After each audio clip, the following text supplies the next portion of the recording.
North Korea announced Monday, October 8th, the successful test of a nuclear weapon. I have once again been vindicated. Watch my last video, North Korean nuclear test.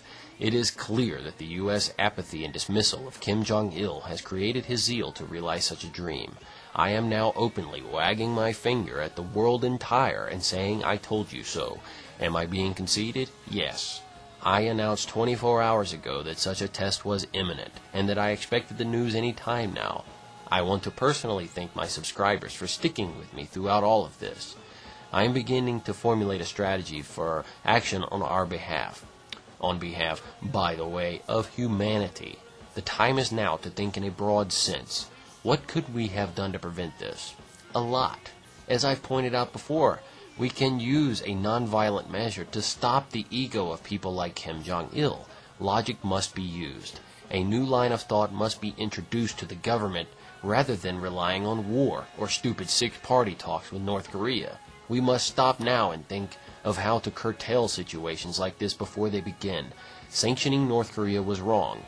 The U.S. views this as an attack on its leader. This is wrong because you are punishing the people, parlaying the fact that they have not the means to overthrow him, and at this point, after being ignored and punished by all the sanctions and embargoes, have no motivation to do so.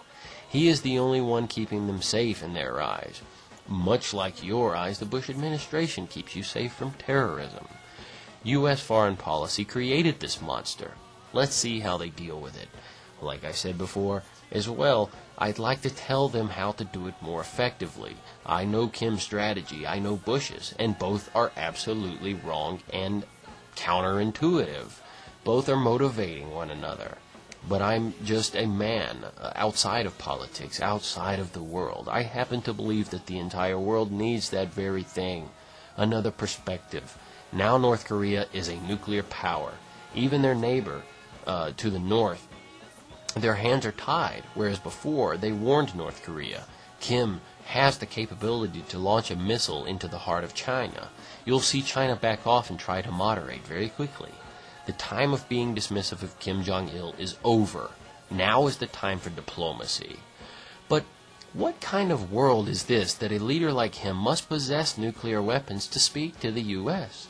The Jolly Green Giant is indeed paying for its attitude all around the world, installing democracy in Iraq, has installed Sharia law. Now rape and murder of women is just part of society, and the government that condones it is advocated and encouraged by the U.S. The U.S. is falling, and they started it. Watch my video, Bullet the Blue Sky, where I lay out for you the plans to 9/11 that were known in 1995. Watch my video, The Al-Qaeda Link in Iraq, where I point out the lack of evidence of a connection between Saddam Hussein and Al-Qaeda, which was vindicated 48 hours later by the Senate. Watch all of my videos, because the evidence is there. I am saying that voting doesn't matter, not because your vote is insignificant. I'm saying that no matter who you vote for, the government acts on its own accord. It is a machine that will continue so long as you oil it. Clinton and Bush both look the same to me.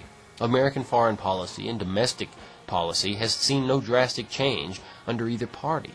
They amend and suspend the Constitution regularly. It is time to question them. It is time we, the people, actively participate in the government. Not vote individuals with personal agendas into power, but to decide on a collective agenda that we must install. So I say to you, America, you asked for it, now you have it.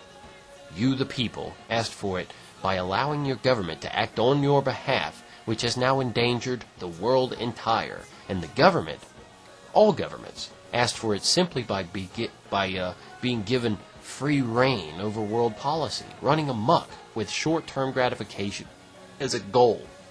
Congratulations. I stand with you, however, as I do all citizens of the world, so long as you are willing to change. For that change, I will sacrifice all I know. Peace be upon you.